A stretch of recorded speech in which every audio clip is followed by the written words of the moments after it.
Are you a decision maker or IT professional facing big challenges to growth in healthcare, manufacturing, and the public sector? We are sharing exactly where technology steps in to provide solutions. Featuring discussions with industry leaders, clients, and tech experts, we're proving that with the right resources, technology can improve lives. Welcome to MST Solutions Integration Station.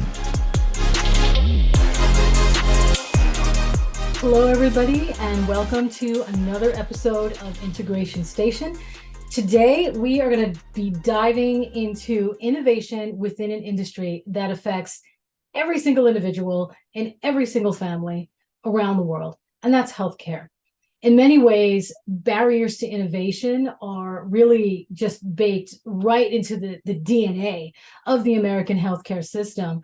And, from boundless siloed data to, communication across disciplines, expertise, along with regulations, it just leads to this fortress of legacy systems, manual processes, and data that doesn't move to where it needs to go, that really make it very difficult to introduce new innovations into healthcare, and it affects the patient experience in many ways. So joining me today to really take a deep dive into this one is Mateen Syed. Mateen is our Director of Health and Life Sciences Alliances here, and he brings 13 years of experience from the healthcare industry. So I'm really excited to be able to talk to him today. Mateen, thank you for joining me.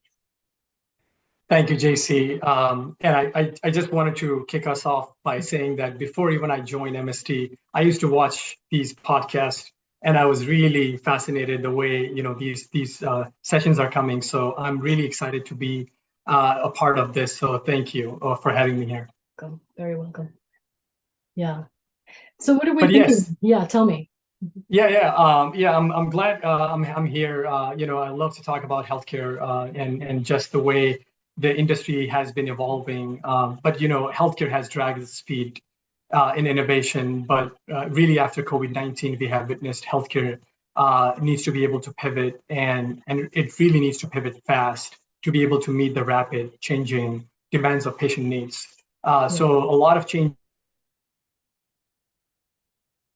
we have seen in the last 2 years, 20 years, I want to say. So healthcare has really taken that shift in the innovation space, and I'm happy to talk about it more.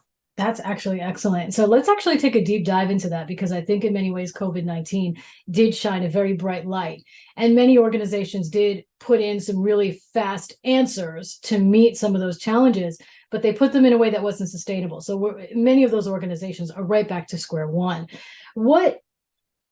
My first question is, why is innovation so important in healthcare? And what are those major categories where it's really important for organizations and these different disciplines to bring innovation into? Certainly. Health systems are really trying to move into the innovation space to overall enhance from moving from a based care to more of a transformational based delivery of care, right? Delivery of care and services. And really the 5 pivoting elements within the healthcare space are focused, and the health systems are really investing, are how you can make healthcare more accessible. That's really the number one, driving force to it. The second is, how we are able to improve the quality of care which is being delivered. You really want to make sure that there are protocols and things like that followed to ensure that there is a proper, the high quality of delivery of care has been done. And this has been the real buzz in 2022, which is consumer experience, right? The patient experience, finding ways to deliver a more delightful consumer experience for our patients and things like that. And consumer experience has become a prime focus in every other industry we see around us, and healthcare has a lot to catch up, right? Healthcare interactions and transactions are really slow. Things are really outdated. Things are not intuitive, and we have seen the prime example of banking industry, where the banking industry has evolved tremendously in the last 10 years. When was the last time we went to a bank to do any transaction? Things are really pretty handy in our mobile phone nowadays, and technology is really taking the pivot there. But ultimately, I would say like these are like the five elements, and to sum everything up, I want to say that great user experience could be the way we ultimately improve the health and wellness of our communities. Yeah, that definitely makes sense. And I think tying into that patient experience is also patient empowerment, where we're using technology to involve, get ourselves more involved in our own care. And I feel like there's a bit of a disconnect and always has been. And there's a push to bridge that gap, probably just as you indicated. We all have stories about you go to a bank and you've got this great app, and then you go to the one that your healthcare organization has to ask a question or book an appointment, and it's just dreadful. It's super clunky. So if you don't mind, can we take an even deeper dive into some of those unique challenges that make it difficult for the healthcare industry to innovate? What are those real barriers that are unique to healthcare? Sure. Mhm. And by the way, my MST hydro flask, I love it. I I use it love every it. day. Yes. So some of the industry barriers, I have come across, this is just from experiences, I would say, it's the way things has been done, right? And because of that, a lot of, it dives into is basically, decentralization of things. And because of that, a lot of organizations have multiple portal clutter, application clutter, and that is primarily due to, like I said, decentralization of buying and installing applications and portals. Patient engagement data is being stored in so many different applications and portals, and that has become like the biggest challenge for us to really get the right data. And there's the other part, which is the duplication of data. And where is the data source, right? So it comes down to, because of this application and portal clutter, we run into these data issues. And the data issue has its own story, whether that is legacy system or data being siloed or not having enough data or not having data at all. So I would say that, one of the barriers is because of these decentralization of things and purchasing things and buying things and not having a strategic vision around what is the process of getting new technology within the doors of any healthcare organization is the biggest challenge, I would say. The other thing is the other thing is like stakeholder engagement. We, like me as a healthcare, working within the healthcare industry, like I need to connect with the business to really see what are those outcomes, and based on the outcomes, I should be able to deliver those technology or help them reach that goal and things like that. And the other thing is like having a greater buy-in, right, on this change adoption. Oftentimes, you are trying to really solve for this bigger cause and things, but you don't have the right buy-in from the right stakeholders. Hence, the project doesn't get prioritized, and we are, then healthcare is always catching up. For example, compared to a banking industry. So I think a broader buy-in is definitely one of the items I would also say. Yeah, for sure. I buy-in and change management. A lot of times, if you don't have those things really carefully thought out, then it stalls a project, an innovation project, just before it even really gets started. So I definitely see the sense of that.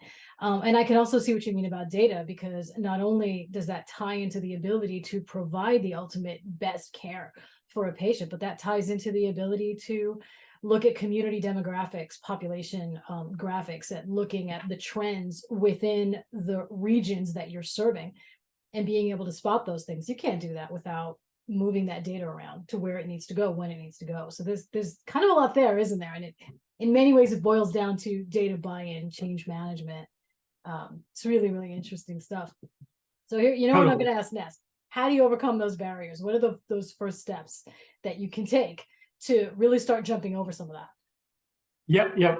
And I'm really having a good time having this conversation.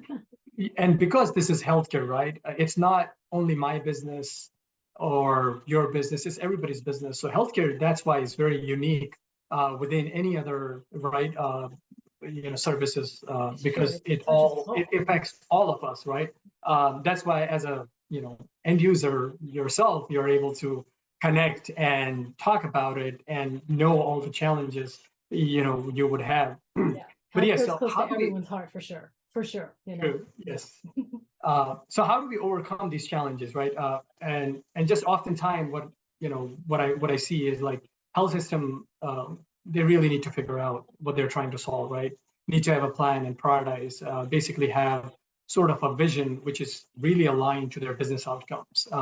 A lot of health systems are really going after how to make healthcare more affordable, and which is really geared towards having more of a wellness related initiatives. So let's catch that before it gets worse. So I think that's all building that health equity again. So that's where they need to have a better vision which is more aligned to their business outcomes. And next thing I see oftentimes is like the answer is they have those answers by hiring the right talent. And this goes back to eliminating multiple applications and portals which are doing the same thing, and versus having a robust application. Because I work in Salesforce ecosystem, I definitely brag about it because it just Salesforce is one of those applications and a platform which is totally scalable, configurable, customizable, right? I mean, I've seen health systems which has rolled out Salesforce wall to wall, and that has just changed the game, the way they do business, right? You could also have a mix of Salesforce and Oracle services for like both your front end and back office. That's another way of tackling things. This way, health systems are building a concentrated skill set and within their organization, and they don't have to really go after every single application and then bring on those skill set. So that's like the other thing I would say. And one more, the other thing which also comes to mind because like I said, I've worked as a consultant for a long time. You've been at this Having a a right, while. yeah, Yeah. yeah, it's so important. Like having a right consulting partner. You don't want just a vendor. You want a partner who wants to help you solve for today and really redefine your digital strategy, whether that is in the payer space, provider space, or you call it right. I think you want to pick your consulting partner who is an industry and a cloud expert, but at the same time, they can support you with other products and services, right? I want to talk about us, at MST, we brag about ourselves that, we are 100% Salesforce focused and a consulting partner, which specializes in healthcare. But at the same time, now we can also brag about our recent merger acquisition by Mastech. So Mastech is our parent company who specializes in Oracle, and because of that, we have the capability not only solving for Salesforce anymore, but also Oracle services. And the reason why I brought this up because this mergers and acquisition happened, not too long ago, like maybe 5 months ago, earlier this year, I think in July. And in just few months, we were able to accomplish, like really go back to our clients and really see like how we can, help them through our new capabilities, right? Whether that is Health Cloud, Service Cloud, Marketing Cloud, and Salesforce, or whether that is ERP or any other faucets within the Oracle space. Yeah, for sure. We actually have a checklist kicking around the website somewhere. I should find it and put it down in the show notes, where we advise people what kinds of questions to ask to find the right consulting partner. Now, whether that's going to be us or another organization, here's what you want to ask, because it's more than just having expertise in a particular platform or an ecosystem. You want that level of experience where your partner can step in and actually make recommendations and help you build that roadmap, and even push back a little if something that that you think you want to do maybe isn't the ideal, or that piece of software that you're hanging on to is maybe not the ideal tool to go forward with velocity and scalability. And so that's somewhere I'll find it and I'll put it in the show notes. And you're absolutely right. Salesforce and Oracle both are, as invested as we are in healthcare, they also have invested a lot and taken a lot of care and time into building tools that answer some really, really major challenges. So they're both very, very good choice, and they synergize well together. Yep. What else? And that brings one more thought to me, that like it's having the right consulting partner. It's so important, because we should be able to really create a point of view for our customers and have that redefined digital strategy or digital roadmap for them, and help them in this journey. I work with health systems, day in, day out, and health system, yes, they have an EMR system, and they usually have a CRM system. So through our point of view, are we able to really leverage both of these platforms and create new ways of how we can get in front of our patients through some unique API exchanges and connectors, right? You have the last time the patient visited the physician or got admitted in the hospital, are we able to bring that data into CRM, that engagement, that interactions, and really go and deliver some relative marketing content and things like that? So those are like the game-changing avenues we need to look for by helping our customers, the health systems, as a consulting partner by this this new modern point of views, how we can how, like, for example, Salesforce is a CRM. How does Salesforce CRM complements the EMR systems, whether that is Epic, Athena, Cerner, you name it? What is that? How does that transformational transaction look like when you bring these two together? So I think that's sort of a value we need to be able to bring to our customers. For sure. It's very important. Yeah, absolutely. And now, what we have time for one last thought. So I'm hoping to get your insight into something I know you've been a pretty big pioneer for, because you see the power of it. And so you've brought this to several organizations as a way to really, really hone in on solutions that are unique to that organization and drive forward change fast. We've got a few minutes to touch on it. Can I get you to talk about Innovation Labs? Yes, Innovation Labs, it has, it's really picked up, and I have some experience and I've done some work, and you can call it Innovation Lab, you can call it Innovation Studio, Innovation Garage, or Innovation Hub. I mean, they're all they're the same thing. Empowering your staff, internally to become a change agent, to come forward with ideas to improve the organization. Whether that is on the administration side of things or whether that is on the care delivery side of things, right? So, I think it's time for healthcare organization to, really take advantage of this program, right? They should develop an internal innovation program that helps advance the overall strategic goal, right? Setting up an innovation program for the staff to really look for opportunities in their areas to help make healthcare more smoother, faster, and efficient, right? And what it is like taking those ideas from like the healthcare workers across the organization and taking those ideas from ideation to execution. And between that ideation and execution, the role of Innovation Lab or Hub or Garage, you call it, is to really validate that idea, through a process, right? And and the process can be mentoring them somehow, and taking that the brave step of experimenting, testing the idea, and making it more of a executable.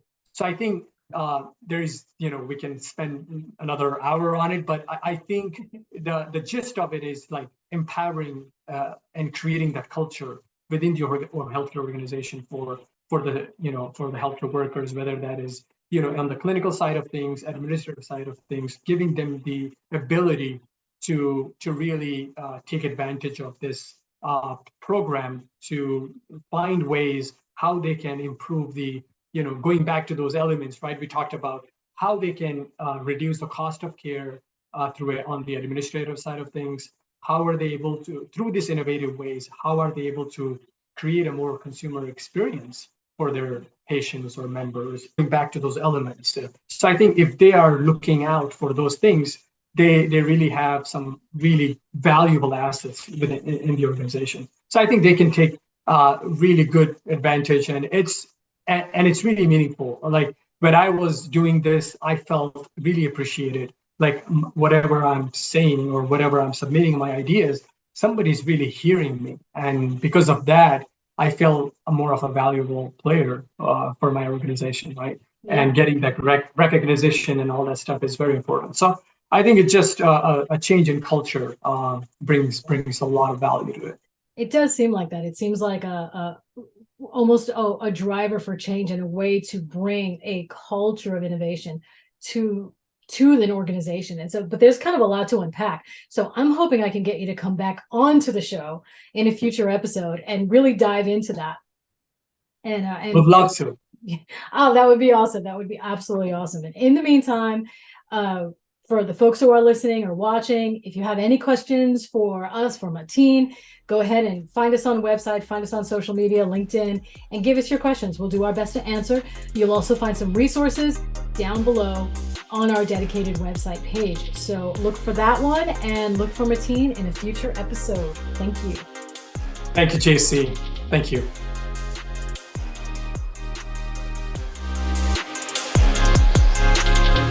Thanks for joining us today. For more on digital transformation, system integration, and how to use technology to drastically improve operational efficiency, visit us at mstsolutions.com.